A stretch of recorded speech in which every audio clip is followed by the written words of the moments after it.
तो आज फिर एक नए एक्ट के साथ क्लास चालू करते हैं। आज का हमारा क्लास है दहेज प्रतिषेध अधिनियम 1961। दहेज प्रतिषेध अधिनियम 1961 का उद्देश्य क्या था, किस उद्देश्य के लिए आया था, तो उसको समझने से पहले, उसका उद्देश्य समझने से पहले दहेज क्या है ये जान लेते हैं। वैसे परिभाषा खंड में धारा 2 में इसकी दहेज की परिभाषा दी गई है, और अभी थोड़ा समझ लेते हैं कि विवाह के समय विवाह के एक पक्षकार के द्वारा विवाह के दूसरे पक्षकार को जो भी मूल्यवान प्रतिभूति या संपत्ति दी जाती है, किसी भी तरह के सामान दिए जाते हैं, कैश दिए जाते हैं, कुछ भी दिया जाता है, वो सब दहेज हैं। तो पहले इसका उद्देश्य देखते हैं। तो उद्देश्य क्या है? यह अधिनियम दहेज का देना और लेना प्रतिषिद्ध करने के लिए बनाया गया था। तो देना और लेना दोनों चीज़ों को रोकने के लिए ये अधिनियम आया था। तो दहेज का देना और लेना दोनों को रोकने के लिए अधिनियम लाया गया था। तो इस अधिनियम में कुल 10 धाराएं हैं, और ये अधिनियम क्या था? 1961 में आया था। 1961 का अधिनियम क्रमांक 28 था। तो इसका अधिनियम संख्या जो है 1961 का 28 है। इसमें कुल कितनी धाराएं हैं? 10 धाराएं हैं। कोई भी अधिनियम जब सांसद के द्वारा प्रस्तुत किया जाता है बिल के रूप में, तो वो अधिनियम तब तक नहीं बनता जब तक राष्ट्रपति की स्वीकृति न मिल जाए। तो इस अधिनियम को राष्ट्रपति की स्वीकृति 20 मई 1961 को प्राप्त हुई थी, और ये लागू कब से हुआ था? 1 जुलाई 1961 से। तो अब चलते हैं इसकी धाराओं की तरफ। तो धारा 1 क्या कहती है? इसका संक्षिप्त नाम, विस्तार और प्रारंभ को बताती है। तो संक्षिप्त नाम क्या है? वही इस अधिनियम का संक्षिप्त नाम दहेज प्रतिषेध अधिनियम 1961 है। विस्तार कहाँ तक है? तो इसका विस्तार संपूर्ण भारत में, वर्तमान में संपूर्ण भारत में है। ये संपूर्ण भारत में कब से हुआ है? 31 अक्टूबर 2019 से।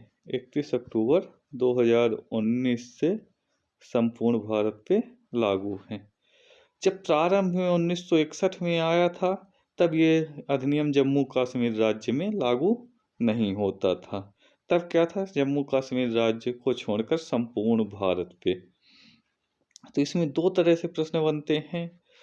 दहेज प्रतिषेध अधिनियम 1961 कहाँ तक लागू होता था? जहाँ था शब्द आ जाए तब जम्मू कश्मीर राज्य को छोड़कर संपूर्ण भारत पे। अब कहाँ वर्तमान में कहाँ लागू होता है? तो वर्तमान में संपूर्ण भारत पे लागू होता है। वर्तमान में संपूर्ण भारत पे लागू होता है। फिर इसकी धारा 2 क्या कहती है? तो धारा 2 लगभग सभी अधिनियम में सेम चीज बताती है, परिभाषाओं को बताती है। तो इस अधिनियम में क्या बताई गई? धारा 2 में दहेज की परिभाषा बताई गई है। तो दहेज की परिभाषा क्या है? दहेज के बारे में भी थोड़ा सा पहले भी बताए कि इस अधिनियम में दहेज से कोई ऐसी संपत्ति या मूल्यवान प्रतिभूत अभिप्रेत है जो विवाह के समय या उसके पूर्व या उसके पश्चात विवाह के एक पक्षकार द्वारा विवाह के दूसरे पक्षकार को दिया जाता है। तो इसमें दहेज की परिभाषा क्या बताई गई है? सरल शब्दों में समझ लीजिए कि विवाह के समय या विवाह के पहले या विवाह के बाद विवाह के उद्देश्य से कोई भी वस्तु दी जाती है। विवाह के उद्देश्य से कोई भी वस्तु दी जाती है जो एक पक्षकार दूसरे विवाह के पक्षकार को देता है। इसमें जरूरी नहीं कि लड़की वाले ही लड़के वालों को दे रहे हों। इसमें कोई भी पक्षकार, लड़के वाले अगर लड़की वालों को दे रहे हैं तो भी दहेज माना जाएगा, लड़की वाले अगर लड़कों वाले।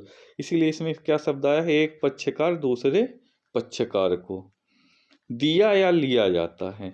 देना और लेना दोनों चीज क्या है? दहेज है। तो इस अधिनियम के अनुसार दहेज देना भी और दहेज लेना भी दोनों अपराध बताया गया है। तो इसमें क्या बता दूसरी चीज़ इसमें क्या बताई गई है कि विवाह के संबंध में प्रत्यक्ष या अप्रत्यक्ष रूप से दिया गया और देने का करार किया गया, दोनों ही दहेज कहलाएगा। या तो दे दिया गया हो या देने का करार कर लिया गया हो, देने का एग्रीमेंट कर लिया गया हो, चाहे वो प्रत्यक्ष रूप से किया गया हो चाहे अप्रत्यक्ष रूप से, वो सब क्या है? दहेज ही है, दहेज ही है। प्रत्यक्ष तो समझ में आता है कि जो डायरेक्ट दे दिया, ये अप्रत्यक्ष क्या है?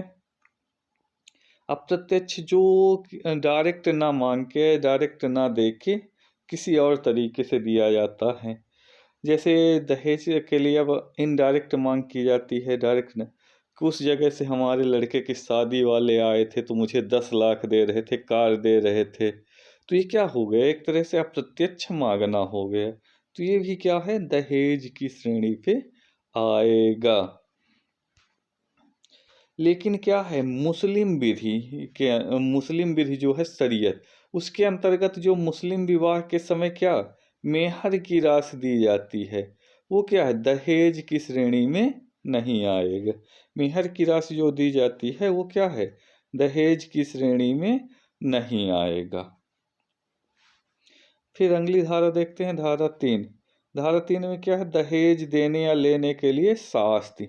शास्ति शब्द का अर्थ है कि एक कानूनी शब्द है। इसको हिंदी में अगर समझें तो क्या होता है? शास्ति का अर्थ दंड। शास्ति का अर्थ क्या होता है? दंड। तो यदि कोई व्यक्ति इस अधिनियम के प्रारंभ होने के पश्चात, ये अधिनियम चालू होने से पहले 1 जुलाई 1961 के पहले जो भी दहेज लिया गया हो या दिया गया हो उससे कोई मतलब, इस अधिनियम के प्रारंभ होने के पश्चात, जिस दिन से ये अधिनियम लागू हो गया उसके पश्चात कोई व्यक्ति दहेज देगा या लेगा या दहेज देने या लेने के लिए दुष्प्रेरित करेगा तो क्या होगा? दंडनीय होगा। क्या दंड दिया जाएगा? कारावास, जिसकी अवधि 5 वर्ष से कम नहीं होगी। कारावास कितना होगा? 5 वर्ष से कम नहीं होगा। अधिकतम जज जितना चाहे उतना दे सकता है। और जुर्माना जो 15,000 से कम नहीं होगा। और कितना तक हो सकता है? दहेज के मूल्य की रकम के बराबर, जितना दहेज दिया गया उस रकम के बराबर तक हो सकता है। 15,000 से कम किसी कंडीशन में नहीं होगा, लेकिन अधिकतम कितना हो सकता है? जितना दहेज लिया गया है। अगर दहेज 15,000 से कम लिया गया तब भी जुर्माना कितना होगा? 15,000। अगर 15,000 से ज़्यादा दहेज लिया गया है, 1 लाख 2 लाख, तो जितना दहेज लिया गया उतना दंड होगा। ये जो कारावास की अवधि 5 वर्ष बताई गई है, तो क्या इसको कम किया जा सकता है? अगर जज चाहे तो विशेष कारण का उल्लेख करते हुए 5 वर्ष से कम की सजा दे सकता है, लेकिन उसके लिए क्या है? जज को विशेष कारण का उल्लेख करना पड़ेगा। अगर कोई विशेष कारण नहीं है तब 5 वर्ष से अधिक ही होगी कारावास की सजा। इसमें 1984 में एक अपवाद जोड़ा गया था। क्या अपवाद जोड़ा गया था? कि जो रूढ़िगत प्रथाएं हैं, रूढ़िगत प्रथाओं के तहत जो विवाह के समय वधू पक्ष वाले या वर पक्ष वाले देते हैं वो क्या है? दहेज की श्रेणी में नहीं आएंगे। जैसे कुछ रूढ़िगत प्रथाएं होती हैं कि मंगलसूत्र देना अनिवार्य है, या कुछ ऐसी चीज़ें जो विवाह में देना अनिवार्य है, जो प्रथाओं के रूप में चली आ रही रूढ़िगत, तो वो क्या है? 1984 में अपवाद में जोड़ दिया गया है कि वो दहेज नहीं है। पर कब दहेज नहीं है? जब बिना मांगे वो दी गई हो। अगर वो बिना मांगे दी गई हो तब वो दहेज की श्रेणी में नहीं आएंगे। दहेज की श्रेणी में तब वो नहीं आएंगे। धारा 4 क्या कहता है? विज्ञापन पर निषेध। विज्ञापन पर निषेध। तो कैसा विज्ञापन? क्या है विज्ञापन? दहेज के लिए विज्ञापन पर पाबंदी लगाई गई है। दहेज पर विज्ञापन के लिए पाबंदी लगाई गई। तो जैसे कोई लड़की वाला पेपर में विज्ञापन निकलवा दे कि हमारी लड़की से विवाह करने पर इतनी संपत्ति आपको मिलेगी, हमारी संपत्ति का आधा हिस्सा मिलेगा। तो ये क्या हो गया, एक तरह से विज्ञापन हो गया, इस दहेज को बढ़ावा देना हो गया। लड़के वाले निकलवाते हैं कि हमारे पास इतनी संपत्ति है, जो लड़की शादी करेगी उसकी मालकिन बन जाएगी। तो ये सब इस तरह से विज्ञापन, या विवाह के समय जो सामान मिला उसको सबको दिखाना, बताना कि मुझे इतना दहेज मिला, ये सब क्या है, विज्ञापन है। तो धारा 4A में क्या है, दंडनीय है।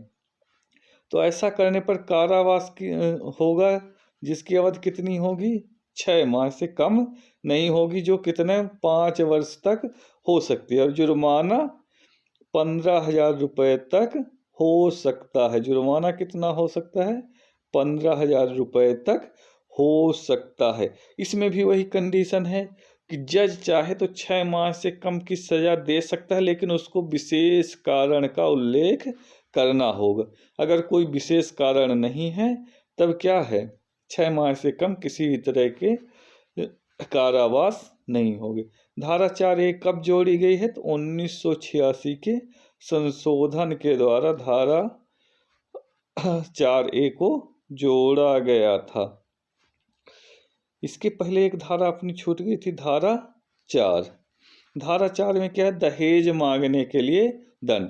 धारा 3 में क्या है, दहेज लेने और देने के लिए दंड है। धारा 4 में क्या है, दहेज मांगने के लिए दंड। न लिया गया न दिया गया, सिर्फ मांग की गई, उसके लिए भी दंड का प्रावधान किया गया है। चाहे मांग कैसे ही हो, प्रत्यक्ष या अप्रत्यक्ष, किसी भी तरीके से मांग की गई हो तो वो दंड है।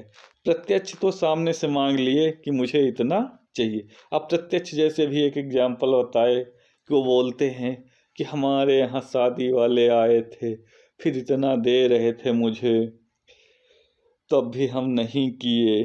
तो ये क्या हो गया, एक तरह से अप्रत्यक्ष मांग।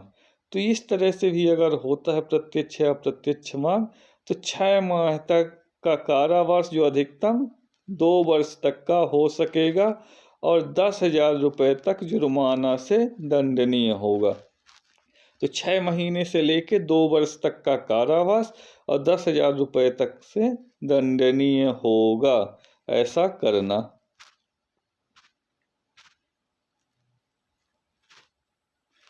फिर धारा 5 क्या कहता है, दहेज देने या लेने के लिए करार प्रारंभतः शून्य होगा। तो दहेज के संबंध में जो भी करार किए जाएंगे, जो भी एग्रीमेंट किए जाएंगे, जो भी वादा किए जाएंगे, वो क्या है, शून्य ही माने जाएंगे। उनका कोई भी न्यायिक वैल्यू नहीं होगी। वो चाहे किसी भी तरीके से किया गया हो, उस प्रारंभ से ही शून्य माने जाएंगे। धारा 6 दहेज का पत्नी या उसके वारिसों के फायदे के लिए होना। धारा 6 क्या कहता है कि दहेज में जो मिला है उसका यूज कौन कर सकता है, पत्नी कर सकती है जिस लड़की को दहेज मिला है, या उसके बच्चे ही कर सकते हैं, और कोई उसका यूज नहीं कर सकता। दहेज स्त्री से भिन्न किसी व्यक्ति के द्वारा प्राप्त किया जाता है। जैसे क्या है कि दहेज क्या है कि शादी के समय किसी व्यक्ति को सौंप दिया गया, तो वो क्या करेगा, वो अपने पास नहीं रखेगा। वह व्यक्ति दहेज को क्या करेगा, यदि वो दहेज के राशि या दहेज का सामान विवाह के पहले प्राप्त कर लिया, तो विवाह की तारीख से 3 माह के भीतर क्या करेगा, वो लड़की को वापस कर देगा, लड़की को सौंप देगा। यदि दहेज विवाह के समय या उसके बाद प्राप्त हुआ, तब क्या करेगा, जिस तारीख को प्राप्त हुआ उस तारीख से 3 माह के भीतर क्या है, उसको सौंपेगा। अगर विवाह के पहले प्राप्त हो गया तो विवाह की तारीख से 3 माह, अगर विवाह के समय या विवाह के बाद प्राप्त हुआ तो जिस तारीख को प्राप्त हुआ उस तारीख से 3 माह के भीतर। फिर तीसरी कंडीशन क्या कहती है, यदि दहेज प्राप्त करते समय स्त्री अवयस्क थी, अगर वो 18 वर्ष से कम थी जिस समय दहेज दिया गया, ये तो बाल विवाह की श्रेणी में भी आएगा, लेकिन अगर दहेज दे ही दिया गया तो क्या है, उसके 18 वर्ष के पूरा होने के 3 माह के भीतर ही क्या है, उस विवाहित स्त्री को दहेज का सारा सामान लौटा देगा। इस समय सीमा पे दहेज का सामान न लौटाने पे क्या है, दंड का प्रावधान है। कितना, 6 माह तक के कारावास। 6 माह से कम का कारावास नहीं होगा, जो 2 वर्ष तक हो सकेगा। अगर वो 3 महीने के अंदर दहेज नहीं लौटा पाता तो 6 माह तक का कारावास, जो 2 वर्ष तक हो सकेगा, और जुर्माना 5,000 से 10,000 तक हो सकता है। 5,000 से कम नहीं होगा, जो 10,000 तक हो सकता है। इसमें भी वही कंडीशन लागू होता है कि जज विशेष कारण का उल्लेख करते हुए 6 महीने से कम की सजा कर सकता है, लेकिन उसके लिए विशेष कारण होना चाहिए। अगली है धारा 7, अपराधों का संज्ञान। तो अपराधों का संज्ञान कौन लेगा, तो इसके बारे में दंड प्रक्रिया संहिता CRPC में बताया गया था। दंड प्रक्रिया संहिता 1973 में बताया गया था कि अपराधों का संज्ञान कौन लेगा। प्रथम वर्ग न्यायिक मजिस्ट्रेट या महानगर मजिस्ट्रेट ही ले सकेगा। तो अपराध की सुनवाई कौन करेगा, प्रथम वर्ग न्यायिक मजिस्ट्रेट या महानगर मजिस्ट्रेट ही कर सकता है, बाकी इसमें नहीं कर सकते। फिर धारा 8, इस अधिनियम के अंतर्गत प्रत्येक अपराध अजमानती और असमनीय होंगे।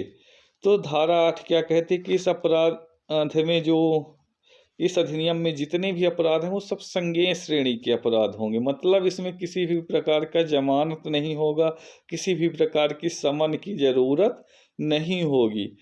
केस अगर थाने तक पहुंच गया है तो वो व्यक्ति को बिना किसी वारंट के गिरफ्तार किया जा सकता है।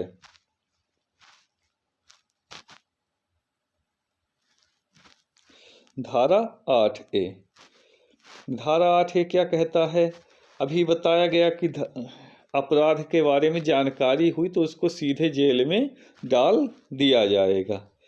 तो क्या कहता है कि जब उसको जेल में डाल दिया जाएगा तो अपने बचाव के लिए भी उपाय तो करेगा। तो इसमें क्या होगा कि इन मामलों में सबूत का भार क्या होगा, सबूत जो होगा वो क्या होगा, जिसके ऊपर दहेज लेने या दहेज के लेने के लिए दुष्प्रेरित करने का आरोप लगाया गया है, धारा 3 या 4 के तहत जिसके ऊपर आरोप लगाया गया है, उसके ऊपर होगा कि वो इस सबूत इकट्ठा करके दे कि मैंने दहेज नहीं लिया है या दहेज लेने के लिए दुष्प्रेरित नहीं किया हूँ। ये साबित करने का भार किसके ऊपर होगा, अपराधी के ऊपर होगा, जिसके ऊपर आरोप लगाया गया है कि वो साबित करे कि उसने धारा 3 या 4 के तहत अपराध नहीं किया है। ये कौन बताता है, धारा 8A में इसके बारे में वर्णन है। अब धारा 8B क्या है, दहेज प्रतिषेध अधिकारी के बारे में बताता है। धारा 8B में क्या है, दहेज प्रतिषेध अधिकारी। तो दहेज रोकेगा कौन, दहेज के बारे में मामले जो आ रहे हैं उनके बारे में लोगों को जागरूक कौन करेगा, उसके लिए राज्य सरकार को यह अधिकार दिया गया है कि वो दहेज प्रतिषेध अधिकारी की नियुक्ति कर सकता है। तो कितने दहेज प्रतिषेध अधिकारी नियुक्त किए जाएंगे, जितना राज्य सरकार उचित समझे। राज्य सरकार अगर उचित समझे तो हर जिले में एक बैठा सकता है, हर तहसील में एक बैठा दे, हर गांव में। तो राज्य सरकार जितना उचित समझे उतने दहेज प्रतिषेध अधिकारी की नियुक्ति कर सकता है। और क्या करेगा, राज्य सरकार राजपत्र में अधिसूचना जारी करके दहेज प्रतिषेध अधिकारी को पुलिस अधिकारी की शक्तियां भी प्रदान कर सकता है। तो दहेज प्रतिषेध अधिकारी को ये भी शक्ति प्राप्त है कि वो पुलिस अधिकारी की तरह कार्रवाई कर सकता है। फिर धारा 9 क्या है, नियम बनाने की शक्ति। तो धारा 9 में केंद्र सरकार को इस अधिनियम के पालन के लिए इस अधिनियम के संबंध में नियम बनाने की शक्ति दी गई। तो केंद्र सरकार को अगर ऐसा लगता है कि इस अधिनियम में कोई कमी है या कहीं पे इस अधिनियम के लिए कुछ नए नियम की ज़रूरत है, तो वो नियम बना सकती है। और नियम बनाने के बाद यथाशीघ्र वह संसद के प्रत्येक सदन में 30 दिन की अवधि के लिए रखा जाएगा। तो नियम जैसे ही बनाता है तो जितना जल्दी से जल्दी हो सकेगा तो संसद के सत्र में रखेगा। इसमें कौन नियम बनाएगा? धारा 9 में केंद्र सरकार। और धारा 10 में क्या है? राज्य सरकार को, सेम वही चीज़। धारा 10 के तहत राज्य सरकार नियम बनाएगी और वही यथाशीघ्र क्या है? राज्य विधानमंडल में 30 दिन के लिए रखेगी। फिर इसमें एक दो इम्पोर्टेंट चीज़ें और देख लेते हैं।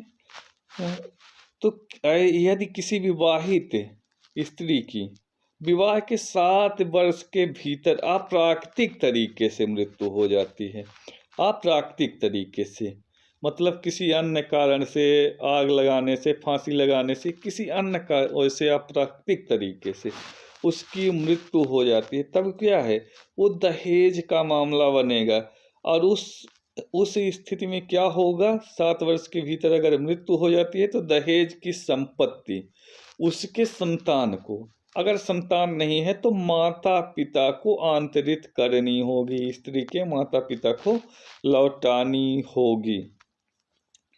और ये अगर दहेज के कारण मृत्यु हुई है तो उसका अन्वेषण, उसके जांच कौन करेगा? इन्वेस्टिगेशन कौन करेगा?